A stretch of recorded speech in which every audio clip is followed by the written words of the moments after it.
What's up, everybody? Sorry I'm late. Another exciting guest today. I just found out about him. I found out about him on the TikTok live I did last week with members from the I'm gonna forget the name. The Latino Creatives Coalition for Immigrant Rights. I hope I got some of those names right, some of those words right.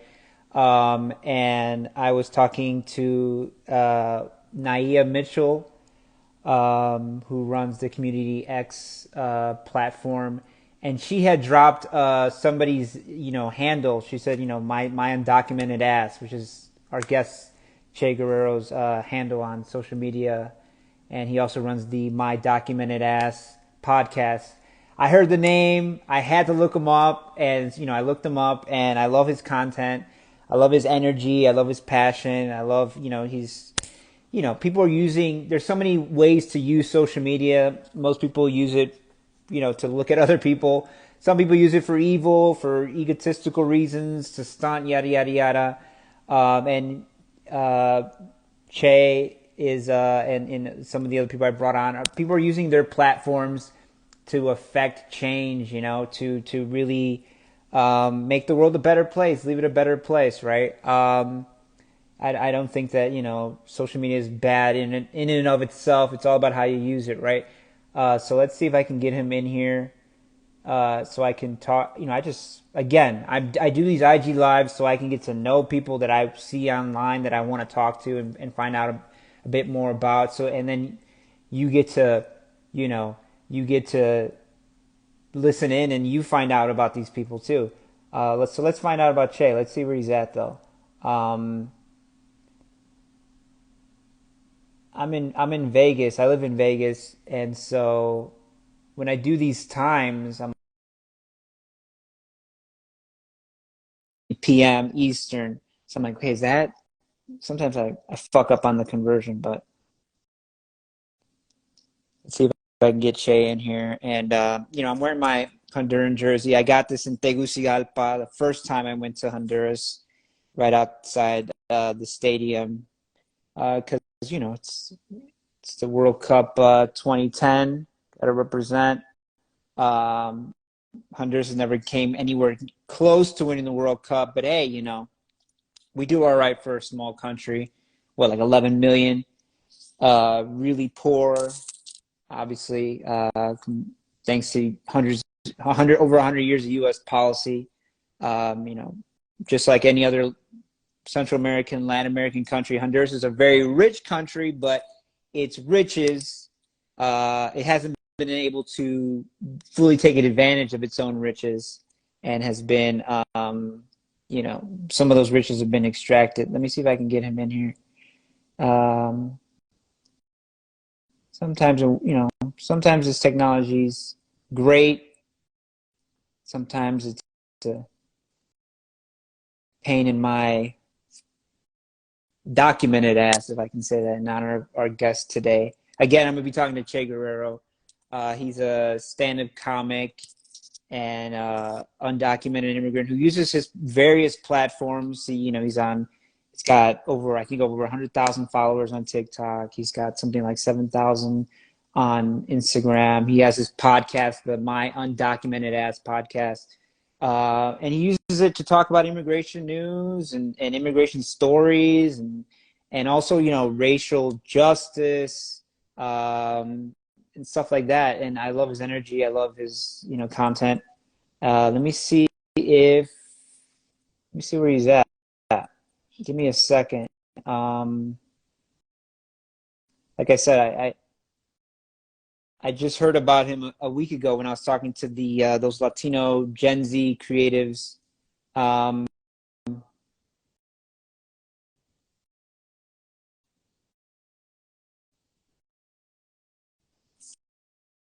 Thankfully, having some kind of technical difficulty. Thankfully, I got my trusty trusty MacBook right here. Let me see if I can. It's Friday, right? I mean, I don't think anybody's in a hurry to go anywhere just yet. Once it hits end of day, y'all gonna be like, "Fuck this IG live." I'm trying to go out. I feel that. But let me see where he's at.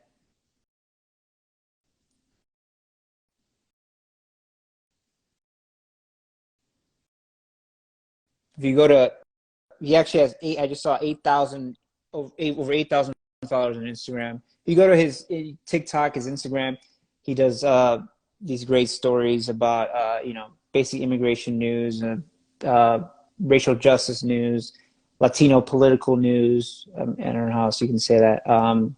Let me see.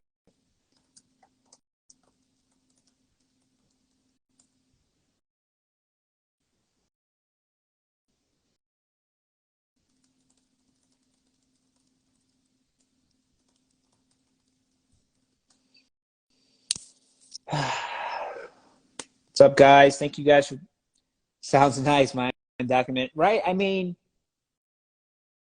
I haven't heard. I just listened to the podcast now. I didn't hear, hadn't heard about him or the podcast beforehand. But with a handle like my undocumented ass, I mean, you got to look him up, right?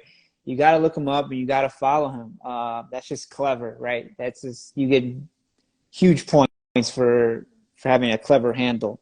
My handle's boring as fuck. Hector Luis Alamo. I mean, I don't know. I could have put my black Puerto Rican Honduran ass. I guess I'll change it to that or something. Um, but let's see where he's at.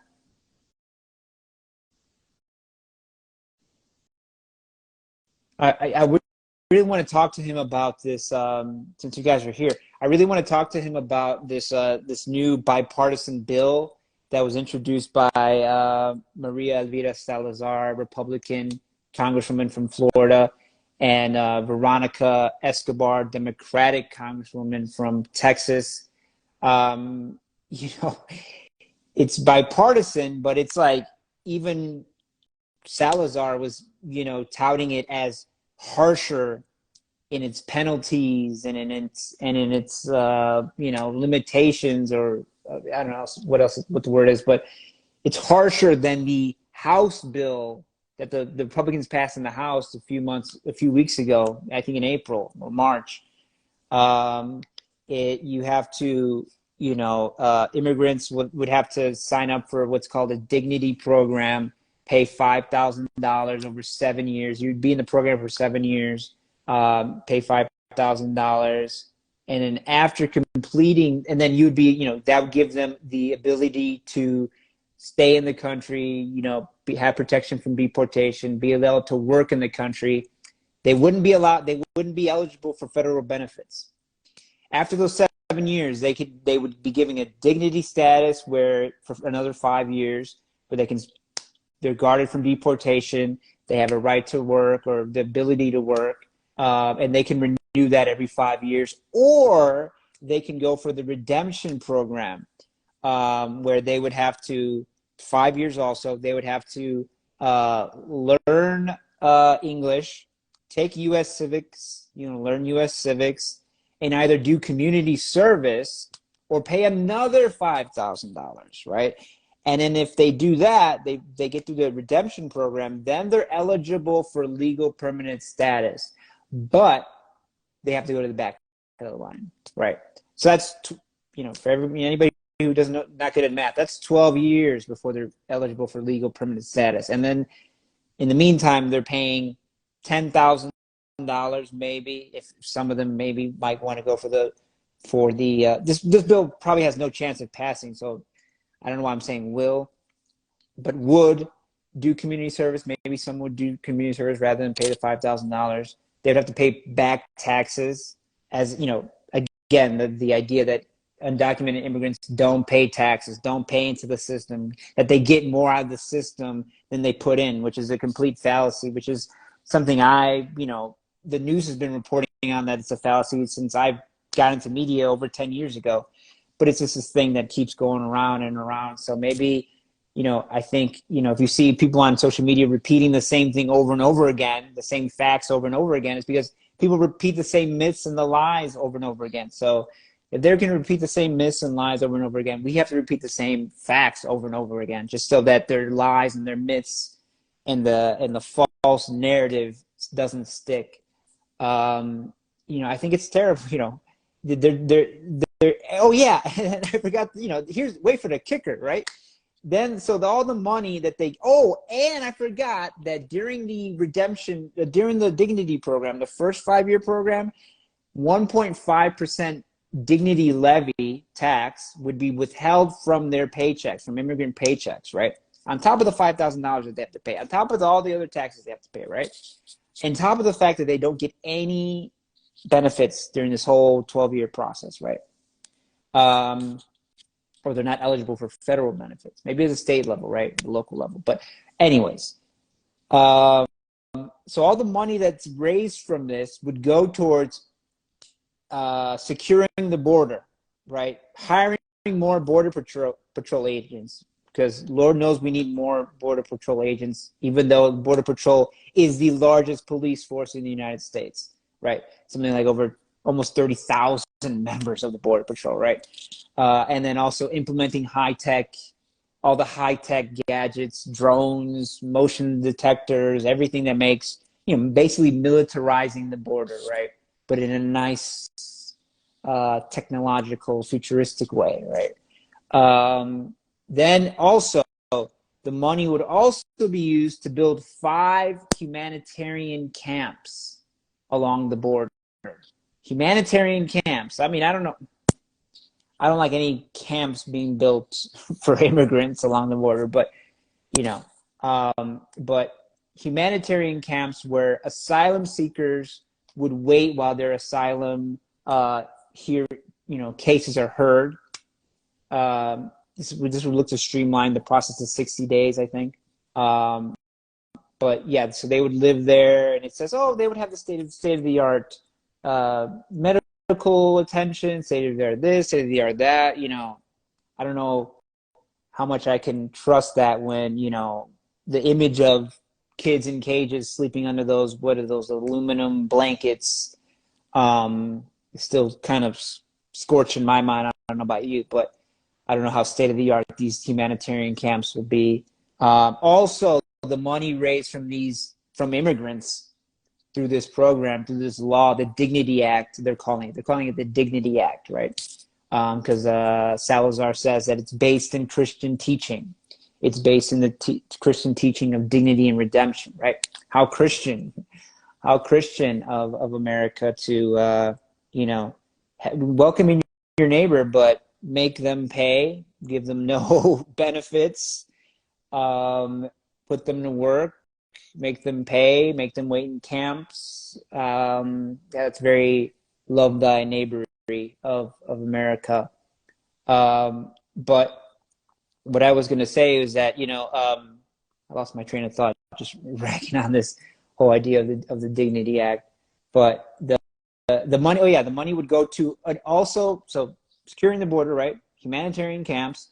The money would also go to an American worker fund, right? Since there's a bunch of American workers who's saying they took our jobs. I don't know if you saw the South Park episode. They took our jobs, saying that immigrants are stealing jobs. I just posted a TikTok that from the Department of Labor in its annual report on foreign-born workers. Let me see if I can. In its annual report on foreign-born workers, said that in 2022, the percentage of foreign-born workers in the United States rose to its highest level in its 27 years of records, right? Like 1996. Little over 18 million, little over 18% of the U.S. labor force is now immigrant, foreign-born. About almost 30 million out of the 164 million people in the U.S. labor force.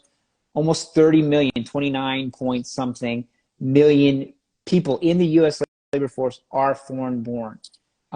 In fact, last year, more than half of the people who joined the labor force were immigrants, were foreign-born.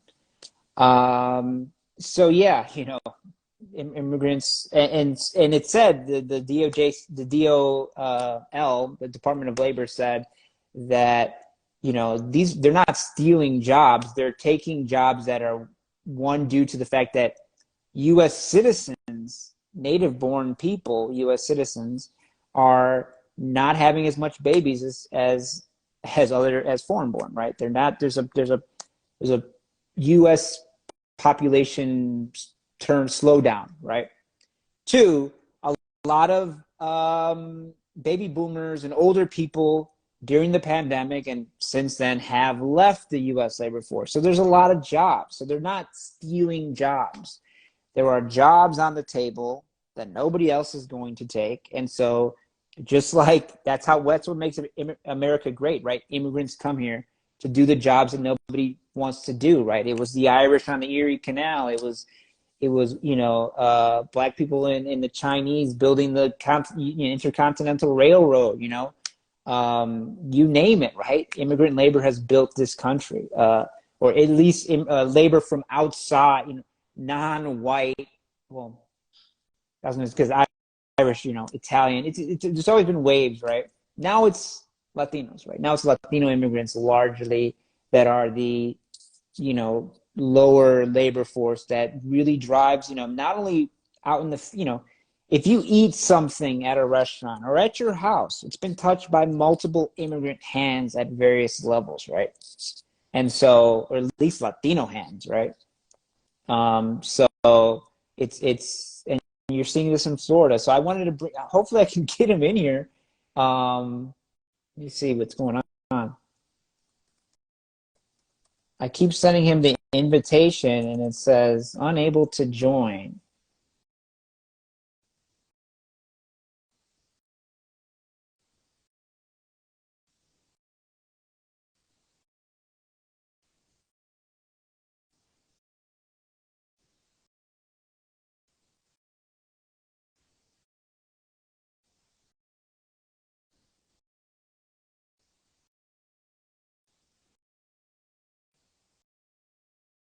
Actually talk to someone who's gone through your experience, because that is, oh my gosh.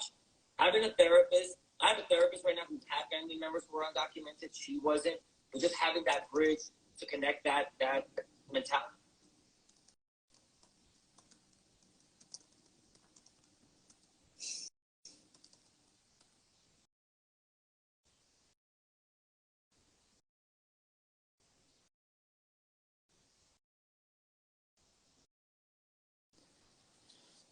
Let's see if I can bring him in here.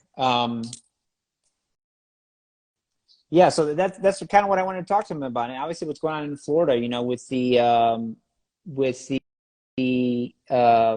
the boycott, or is it a boycott? I mean, you're hearing so many multiple various uh different narratives, right? That there is a boycott, that there's going to be a boycott.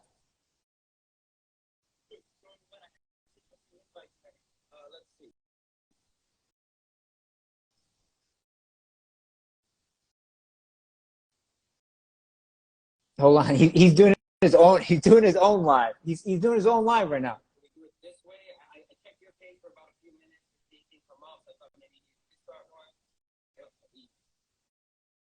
I always hate when we don't coordinate that stuff. Here's another 22 minutes if you want. Let me know if you want to log off and log back in. Oh, let's see if I can. Just a little, you know. I've already been talking for a while, huh? Let's see.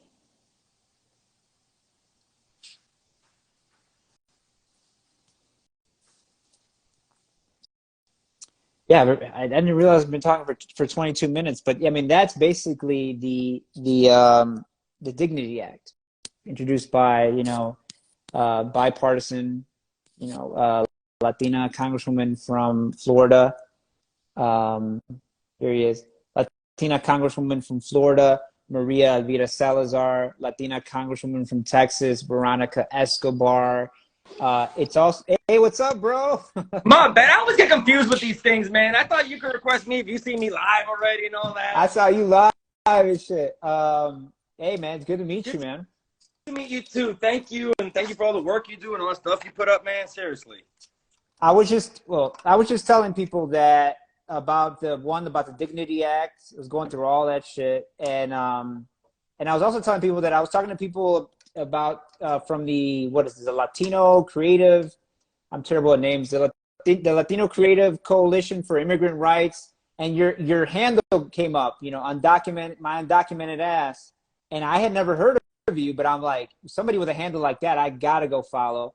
And I've been following you since. I love the stuff you do. Love the pod. You know, I heard some episodes from the podcast. So I just wanted to, you know, I have these IG lives because you know I find interesting people on social media.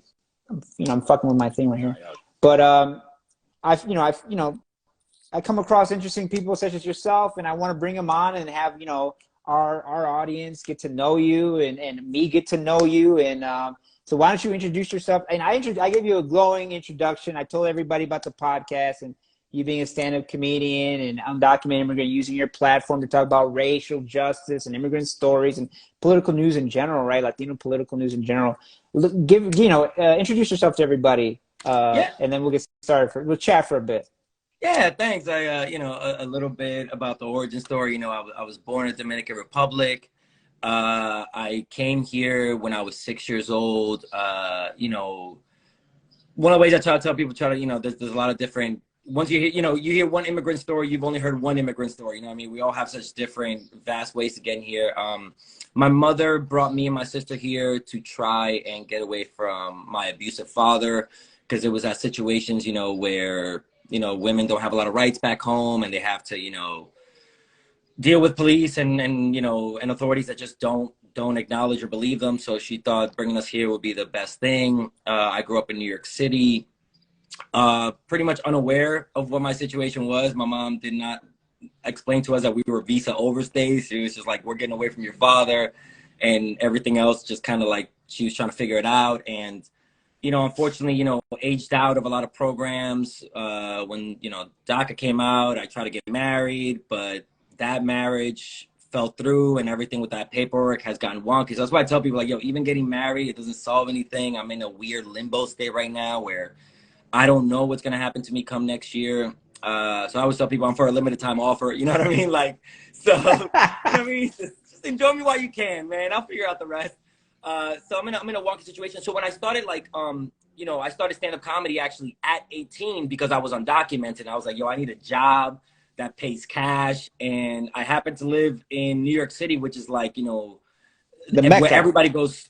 My mom happened to drop us off there. So I got lucky in that sense that when I started comedy at 18, I was in the city where you can do it every night. And literally my first night, I remember like doing comedy and looking up at the stars and being like, all right, man, it pays cash, right? They don't ask you for papers. So all I got to do is be funny enough to survive, right? And I like legit, like within a year, really got known in the comedy scene.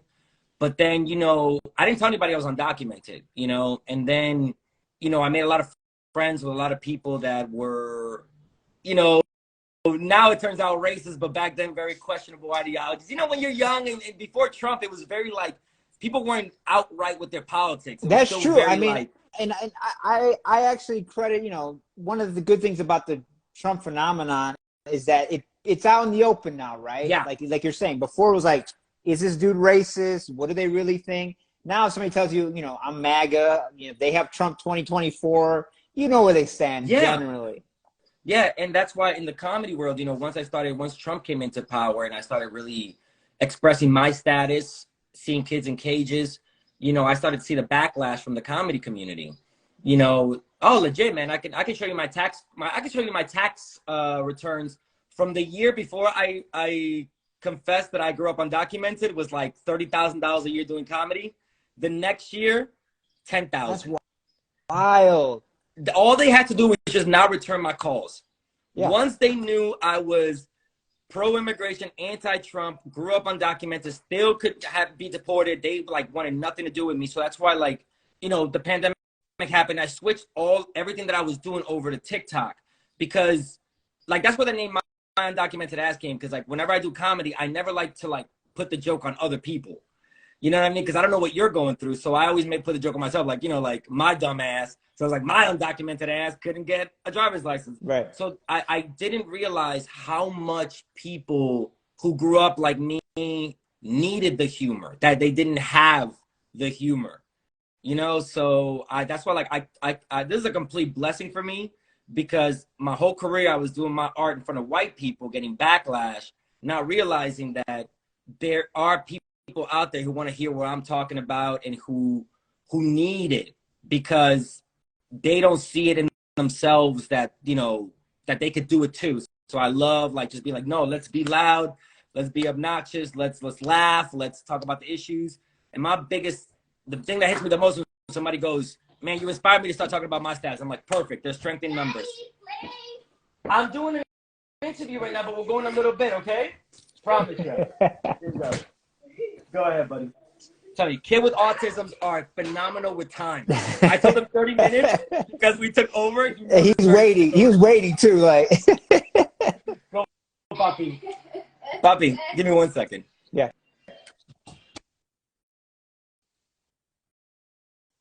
All right, all good. Yeah. I mean, my people who follow me and I've written about it. My wife was, she came here when she was 2 from Juarez. She was undocumented for forever until I married her. And my best friend at the time was undocumented. I was born in the United States. I had the lucky draw, right? My mom's from Honduras, but I had the lucky draw being born in but that's wild that, like, because people have such a stigma against immigrants already, but like there's something about being undocumented that, especially if you're part of a certain political party, you watch a certain channel, you think undocumented, boom, like he's damn near a terrorist. That's wild to me. And like the whole thing about you doing comedy for white people and now you doing it basically for Latinos is like, I think, like, as a writer, I can kind of relate that, like, when you're trying to talk to a white audience, they want you to come a certain way. They want you to come as whatever their stereotype of you is. Yeah. But if you want to be real and authentic, you can only do that with your people, man. You gotta bear with them. Yeah, Papi. Come here. Come say hi to the people real quick. I'll be nice enough to let you say hi to the people. Come here. Come say hi. Come say hi. And you know what? This is actually perfect, putting him here. When people always go, why don't you go back home? Why don't you, go back to country? I have 2 sons with autism who, this is where a mixed family is. You know what I mean? Like, I'm his main caregiver. I'm the one that has the most patience and most love. And I'm not just saying this so the internet could be like, oh, what a great dad. No, I'm telling you, man, this kid right here is my best fucking friend in the world. All right? Morning, noon, and night, he's all I think about. One time we were at the park, and I telling you, he went up to these little white girls who were just having a tea party. And those little white girls looked at him and went, Daddy! Right? And the 2 dads were these dudes wearing like Punisher shirts and those aviator glasses that they give you in the army. And dude, I didn't know how to explain to my son with autism that, dude, you're brown and you're scaring these girls and the dad is coming at you. And I'm very radical online, but I knew that I had to switch it up. I had to be like, guys, my son has autism, please. Hey, he doesn't know what's going on. And I really had to extra be charming to get that kid out of that situation, and me. Because he doesn't understand. And that's why, like, out of everything breaks my heart is that I don't know how to explain to him, like, hey, your dad's your dad has issues with status, grew up undocumented. I still have possible deportation against me. I don't know what's going to happen, with yourself. Like, there's a world that sees you as brown, even though you don't even understand what that is. Right. Like, it's a scary reality. And, I've interviewed a lot of more people in our immigrant community who have, like, physical disabilities and mental issues. And you don't really get a lot of that perspective. You always hear about the workers who come here and all that, but you don't hear about, like, people with disabilities who come here to help their kids with that. Yeah.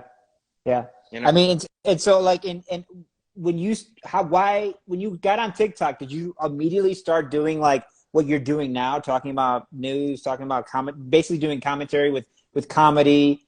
How did it? You know, it was thrown all against the wall. You know, like when I started Yeah, TikToking and stuff, like it was legit. Like this is what relationships are like, and then this is what I think. And then like, just I remember I put up 2 TikToks about like how hard it was for me to go to college undocumented, and seeing not even that those didn't go viral, but just seeing the amount of people was like, yo, me too, me too, me too. And I was like, oh wow, there's undocumented people other than me on here. So that's why like it's slowly, you know, what's great. It's like, you know, it's a learning process, you know, it's a learning yeah, curve. So I started, you know, doing 1, 2 about being undocumented, then started to realize like, oh, people want to hear more jokes or they want to hear more this. And then after a while, I was like, let me start talking. You know, so I decided like, all right, let me start giving people information, stories about my life. And now I just use it more like I'm talking to my friends. You know what I mean? More yeah. like, guys, did you see this? Do you know what's going on? Like, let's build a community, you know? So that's been the blessing of it all. It's like knowing that I have even a moment where I can go up in, you know, the town square, say my piece, and that people listen. I find that to be very rewarding and cool. Like, you know, Yeah, and it's a privilege you earned, perfect. right? Because you grew your following, right? But it's a power, right? Mhm. Speaking of, things that are going on, let's talk about this Dignity Act. What do you I mean? I saw your video, but tell people what you think about it. I mean, I've already. I kind of feel like I don't know if this is so rude to say, but like the the bill is shit. But the problem is that sometimes you gotta eat shit. Do you know what I mean? Like that's like you look at this bill and you gotta look at it from a real person who has no pathway to citizenship. Yeah, Do you know what I mean? Going, oh my God, all right, you're gonna build a wall. It's gonna cost me 12 years, 10,000, maybe $20,000, but I'm guaranteed a pathway to citizenship. It's like, damn. You know, when I just said that all put into perspective, I realized how much that is. I saw it in your eyes. I'm like, you were like, You know, damn. I was like, 20 years, almost $10,000. Like, holy, okay, that's a lot, man. That's a lot of ask from us. It's Yeah. putting all the, and I especially found it insulting the way the Representative Salazar was like, and the 1.5% increase will be to give jobs to any American citizen that feels they have lost their job to an undocumented person. I was like, excuse you? How about this is not an amnesty bill. Amnesty is what the undocumented have had for the last 30 years. Free roads, free job, free hospitals, whatever. Like what? Yeah. I'm telling you, I mean, I don't know about you, but I got a few Latina aunts who've actually gotten rich and talk just like that. So when she Yeah. talks, I In get a every lot of my family. family in my ear. I'm like, coño, se oye igualita mi tía. and in, Igualita. and in the fact that she's the daughter of Cuban exiles, right? So I mean, a Cuban American, I mean, almost like a Puerto Rican, right? Yeah. And I'm half Puerto Rican. Like Cuban Americans and Puerto Ricans, we don't have room to talk about immigration because one, Puerto Ricans are U.S. citizens by birth, and Cubans, you step a toe in Miami, you get a green card, right? So like, why is she leading this thing about immigration? It is. It is always. Yeah. People are brainwashed by their circumstances, thinking like, oh, I've made it, so you can make it too. Like Right. they don't even realize that. Like, you know, like sometimes like I know it's silly, but like I'm very lucky. I have a job where I'm home most of the day. Do you know what I mean? I get to create, and I don't get like I generally feel sad for my friends who got to go to a job that they hate for 8 hours. Preach. I know it sounds like I'm being silly, but I almost cry for them. I'm almost like, nah, I don't. I literally am home sometimes, just reading a book, writing my stories, and go, yo, I wish my friends could do this. I wish my they need to work as hard as me to get where I'm at. You know what I mean? It's like Yeah. I just don't have that mentality of thinking I'm somewhere everybody else needs to get to where I'm at because I worked for it. I Right. got very lucky. Right. You know People what I don't mean? want to. People hate acknowledging the role that luck played and where they got. You Yeah. can work hard. You can work super hard. You can be super talented. Nobody's as talented as you. Nobody's as skilled as you. Nobody worked as hard as you. But you also got extremely fucking lucky. Yeah. I got lucky, and let's put it real too. I'm also like, out of all the things I have against me, I am a cis man. At least I have two things that I know help me get through being undocumented. Also, like I don't look like the typical undocumented person. Do you know what I mean? So like when I lived in New York City, most cops are just like, you know, my friends from Honduras, in Mexico, they'd be like, hey, what are you two doing? You black kid, get out of here. I'm like, oh, okay. You know what I mean? Like, it was a little like, oh, you guys think I'm just like a U.S. So I got called almost everything except like Latino growing up. Like, are you from Guyana? Are you from this? But they would think like I was like not an immigrant. So that I knew was a real privilege of not being the kind of person that they're looking for all the time. That I can go under the radar. That I got to like live a fun life because I was unbothered by a lot of things early on. You know what I mean? I was like, That's real. I mean, I was 17, I was passing, unaware. being able to pass as not Latino is huge, right? Like, I mean, I know a lot of like, they look like fucking, they look like Duchess Kate from England. Yeah. And they're like, I'm as a Latina, I'm discriminated against every day. Like, who, by who, where? Like, you look like a princess, like what the fuck? But no, the thing you said about the Dignity Act being like, you got to eat shit sometimes. I mean, that's real. Cause like, I remember in 2012, right before Obama's reelection, he came out with DACA, right? Like, I think in August, and I was pissed. I was in my super, like, that's when I voted for Obama in 2008, thinking that he was going to change the world. And then quickly saw that he was, worse than ever, right? He deported more people than Bush or Trump. Yeah. He built those cages that Trump put people in. But anyways, I was against DACA. I'm like, oh, this is crumbs. This is bullshit. And she was still undocumented at the time. We had just gotten married, but we hadn't fixed her papers yet.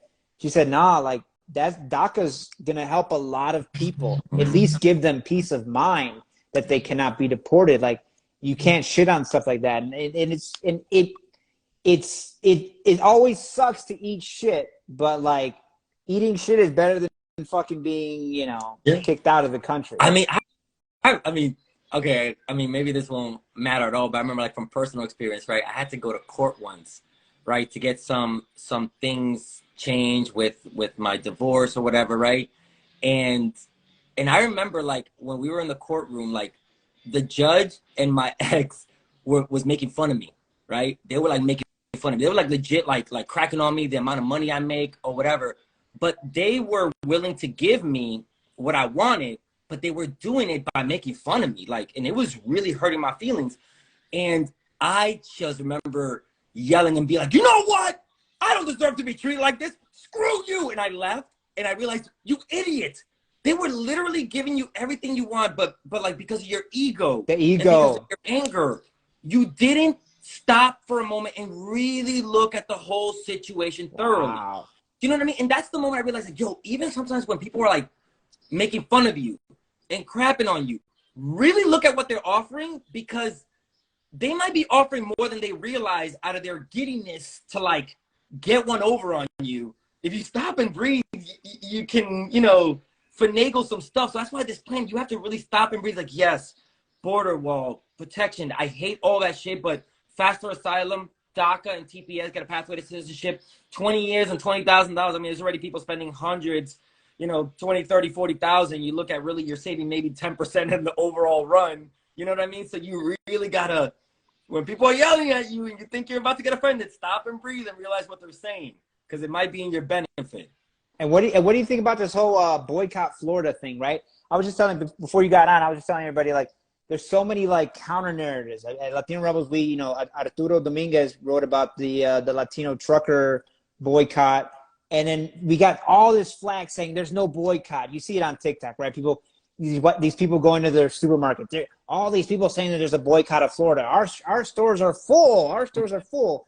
I mean, obviously, there's a plan boycott, right? I mean, and in June 1st is the big day. I mean, yeah. I'm in here in Vegas. I'm going to, whatever the rally is here, the Day Without Immigrants rally. But like, what do you think about this whole boycott Florida thing? I mean, I think putting pressures on all fronts is always very important. You know what I mean? Like, even, people saying, I'm not going to bring trucks to Florida. Great job. People saying, I'm not going to buy any products from Florida. Great job. Signing petitions. That's anything that we can put more and more pressure on Florida to make them realize. Because, Ron DeSantis, he's going to be gone. You know what I mean? He's either going to run for president or, hopefully, his term will be up. But you got to look at places like California, who in the 90s were very anti-immigrant. you know, like after Reagan left, it was just nothing but, you know, anti-immigrant bill. And because of organizations like Chirla and mobilizing immigrants and stuff like that, that is one of the most immigrant friendly states 20 years later. You know what I mean? That's where people showing in Florida that this is DeSantis, this isn't all of Florida. Also, there's a lot of voter suppression. Okay, so a lot of people, you remember, I think they passed so people who were formerly convicted could vote, but then they stopped it. So they're still suppressing people who have already served their time. That state has a lot more people who are either left or center than they're told about, because it's all Republican, you know, that's the loudest blowhorn. So I think that these kinds of boycotts will show Florida in the long run, like, hey, maybe we're winning politically, but we're losing financially. We're losing, you know, in the long run, it's going to be a complete fucking loss for them, because people are not going to go there. And the word of mouth travels very quickly in our community. You know what I mean? Like, so we know what states we should or should not be going to. That's a good point about, you know, California going from, you know, what was it, Prop 187, and then now it's one of the most pro-immigrant states in the country. Same thing with Arizona, right? That show me your papers law. Mm-hmm. And now it's, you know, thanks to Latino voters and Latino organizing specifically, you know, it's damn near a blue state, Arizona, right? And that's what people ask me. People go, should Latinos start their own political party because we're almost 15% population? I go, right now, that's a very dangerous thing to do, because now you're ciphering votes off from Democrats, so Republicans will have a bigger lead. What we do is we come out and vote in more numbers. We don't vote. I mean, we were a big voting bloc, but we don't vote in midterms the way we should. We don't vote in local elections for like sheriffs and judges the way we should. Those cities would be a lot more liberal if we got to vote, if we went out and voted the way we should. For sure. And yeah, I mean, people always say, you know, old white people run shit, but and you know, that's due to, you know, institutionalized racism for sure, right? But it's also due to the way they vote. Old white people vote like damn near 80% in everything, right? They vote at their fucking PTO meeting 80%, you know? They vote for anything 80%. And if, you know, Latinos, I mean, obviously with everything stacked against us, if they're giving you an opportunity to have a say in how the country's run, damn, fucking take it, man. Take it.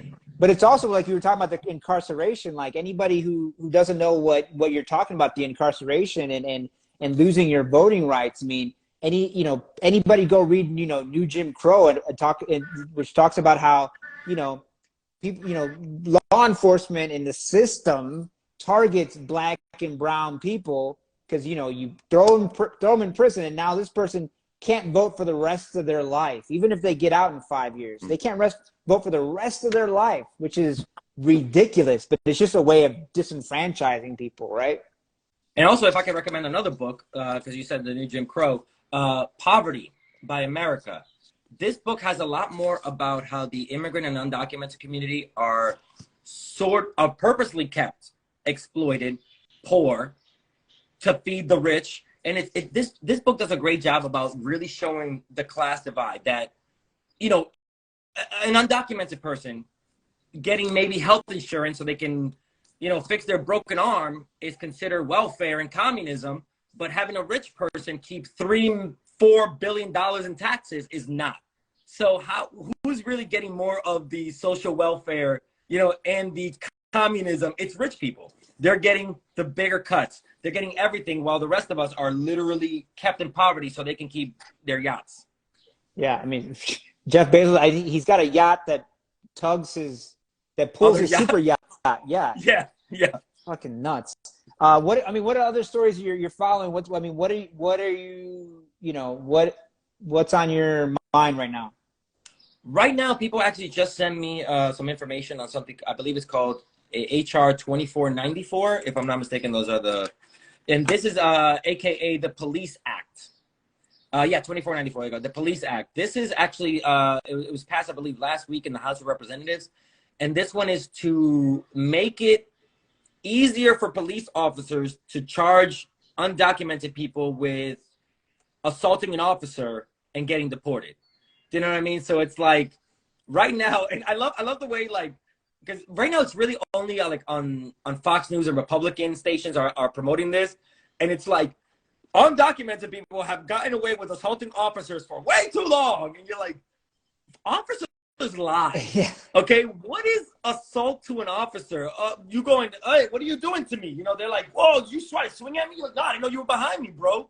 Or the dude. I mean, we've all. I'm not from New York, but we've all seen that cop going through the subway where he like literally shoves his shoulder into the camera guy, the guy holding a photographer, and then tries to say the photographer assaulted him, but it's on camera. The cop ran into him. You know what I mean? See? Or I was just gonna look up the story. Yeah, I mean, every undocumented person I know, every undocumented immigrant I know, I've ever met, avoids cops like the fucking plague. Like, ain't nobody assaulting a cop. Yo, this is actually a very funny story. Like, yo, undocumented people avoid any kind of situation with the law. Like, even if we get a traffic ticket, a parking ticket, yo, we pay that shit.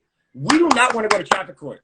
I remember like the first time I ever dated a white woman, she was like, nah, you need to go fight them things. I'm like, I'm not gonna go fight a $30 ticket. My life is worth, you know what I mean? Like, I really thought like, yo, $30 is worth staying in this country.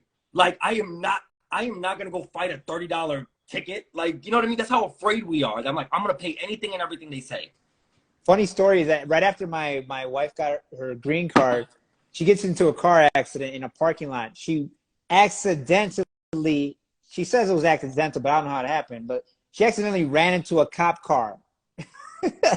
I'm like, the first thing you do with your papers is go looking for a cop to run into. Yeah, she wanted to live, right? baby. She's like, I'm here. Somebody wants to know the names of the books. The name of the book you mentioned was Poverty by America. Yeah, who's that by? By America, by Matthew Desmond. And then I talked about the New Jim Crow, which is I forget her name, the law professor out of Ohio. Yes. Let me see, New Jim Crow. She's a law professor in Ohio. I know that. I gotta take this kid out soon. No worry. Yeah, I'll let you go in a bit. Michelle Alexander. But I don't know if you saw that story too about the made up Fox News. There's a made up Fox News story in New York where there were, a hotel was kicking out vets to put in asylum seekers. Oh, yeah. And Priscilla Luna just shared it. I saw it on Priscilla Luna's account. Shout out to Priscilla Luna. And it was a made up story. There was no hotel kicking out vets to put in asylum seekers. And it was all over Fox and Friends. And then Laura Ingraham gives a 15-minute, days later goes, oh, quick update. That story that we reported on all week, it was made up. All week. Oh, well. Yeah, all week. All week, bro. Holy crap. And then, mind you. Yeah, go ahead. The fact that they're not raising the debt ceiling is because they want to cut benefits for veterans. So, immigrants are taking veterans' rooms, false story. The U.S. government is literally trying to take food out of veterans' mouth, not a peep. Like you're saying, poverty by America, like division by America, right? Like that's the oldest trick in the book, man. Yeah. Play black people against immigrants, play black immigrants against Asian people, play poor people against each other, so that nobody knows who they're really getting fucked by, which is the system, which is the power, the real power in this country, right?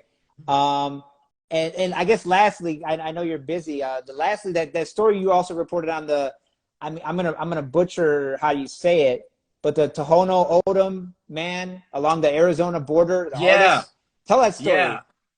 So you know what's crazy? Down in, I believe is Arizona, there were actually 2 different Border Patrol shootings being investigated by the FBI and the Tohono tribe within the same few days. So that's why people were confused about like, what happened? Okay, so the first story that I did not report on was Border Patrol heard gunshots from an incident, went to investigate, and shot the first migrant that they saw who dropped something on the floor because he was walking through and he had something in his hand. He just dropped it and they shot him without even like hands up or anything like that. That was tragic because again they were going for gunshot hearing and just laid out the first person they saw.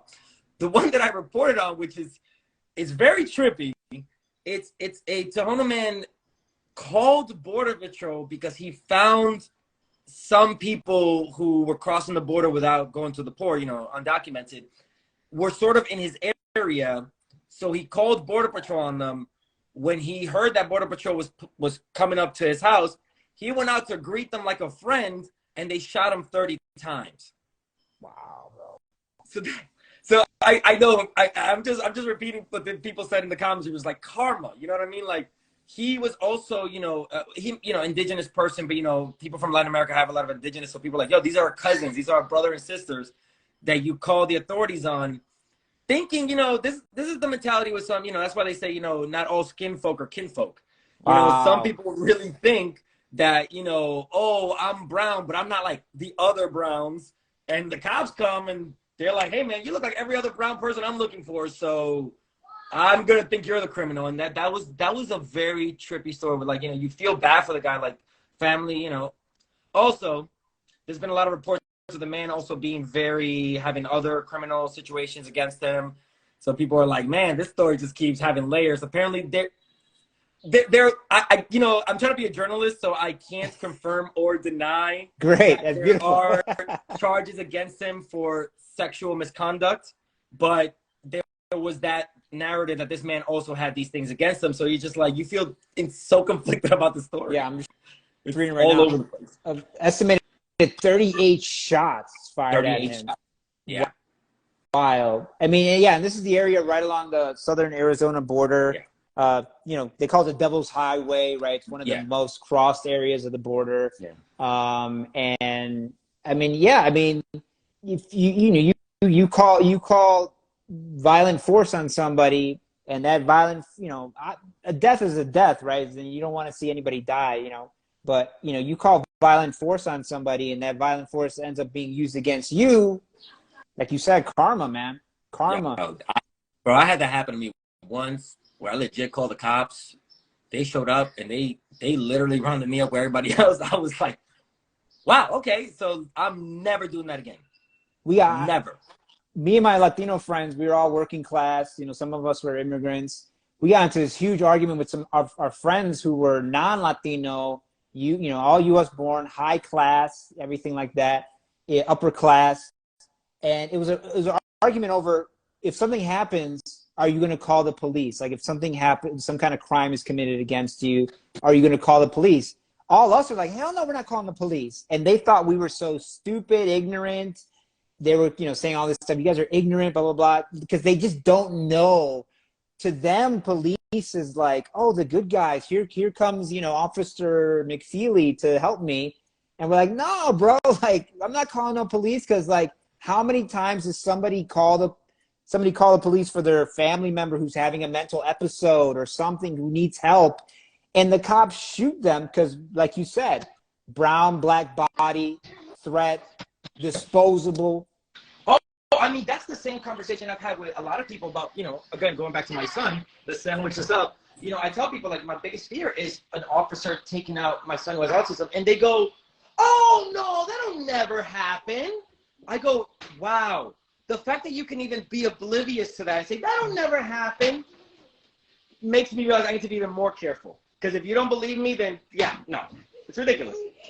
No, I mean, yeah, Malcolm X has that one, like, example of, like, you know, I know, you know, not all snakes bite, but, you know, if I see a snake coming, I'm going to assume it's going to bite me, right? Like, you know what I mean? Like, you just, and I being in New York, I'm not a New Yorker. So it's still wild to me that you guys get, you know, the whole stop and frisk thing, you know, and you see videos of that all the time, just cops rolling up on somebody and stopping them and frisking them. That's wild to me, man. We actually just we had a Philadelphia election for the primaries, and our mayor, who's elected for the Democrat side, wants to bring back stop and frisk.